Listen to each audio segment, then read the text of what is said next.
আসসালামু আলাইকুম দেশবাসী, আপনারা আশা করি ভালো আছেন। আলহামদুলিল্লাহ আমরা প্রবাসে ভালো আছি। আল্লাহ পাক আমাদের যে বিপদ দিয়েছিল, আল্লাহ পাক এই বিপদ থেকে উদ্ধার করছে। আমাদের হাজার হাজার ভাই বোন নিহত হয়েছে, তাদের মাগফিরাত কামনা করি।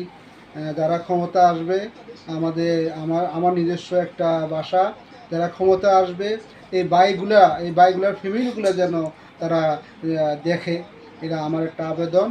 আর এই স্বৈরাচার সরকার যে দেশে গেছে সেই দেশ থেকে এনে তার বিচার করা হবে।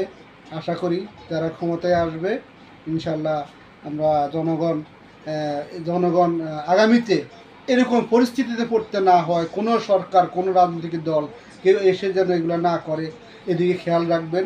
দেশটা আমাদের সবার, দেশটাকে ভালোবাসুন, দেশের মানুষকে ভালোবাসুন। আর যেন দ্বিতীয়বার এরকম যুদ্ধ না হয়।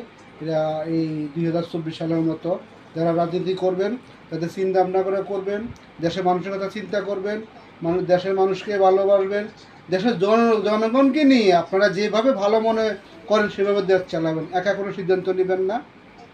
বিশেষ করে দেশে দ্রব্যমূল্যের দাম কমাবেন। দেশের মধ্যবিত্ত পরিবাররা তারা অনেক কষ্টে আছে, তারা অল্প আয় দিয়ে তারা এই এত দামি জিনিস খেতে পারতেছে না। তো আমার এইটুকু বাসা, আমরা প্রবাসী যারা আছি সবাই দোয়া করছি। অনেক টেনশনে ছিলাম, সারা রাত ঘুমাই নাই, কী হচ্ছে দেশের মধ্যে, কী হচ্ছে না হচ্ছে, মা বোন আছে কি হয় না হয় সেই আমরা চিন্তা ছিলাম। আলহামদুলিল্লাহ আল্লাহ পাকের কাছে আল্লাহ করছে। আশা করি আমরা সামনে কীভাবে চলবো সেভাবে একটা দিক নির্দেশনা দিবেন। ব্যক্তিগতভাবে থাকবে যারা অবৈধভাবে ক্ষমতা ছিল, অবৈধভাবে মিথ্যা মামলা দিয়েছিল, যাদেরকে জেলে ঢুকাইছিল, বিশেষ করে খালেদা জিয়াকে তারা মুক্ত করবো আশা করি। খালেদা জিয়ার কোনো দোষ নাই, সে 1 কোটি টাকার জন্যে সেই এতিমের টাকা খাবে, এরা বিশ্বাসযোগ্য না। এরা পুরোপুরি রাজনৈতিক হিংসামূলক মামলা দিয়েছে। আশা করব যারা ক্ষমতা আসবে খালেদা জিয়াকে মুক্তি দিবে। আল্লাহ হাফেজ।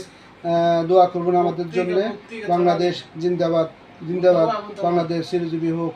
আল্লাহ হাফিজ। লাইক করেন, আপনারা একটু চ্যানেলটা লাইক করেন, সাবস্ক্রাইব করেন। আল্লাহ হাফিজ।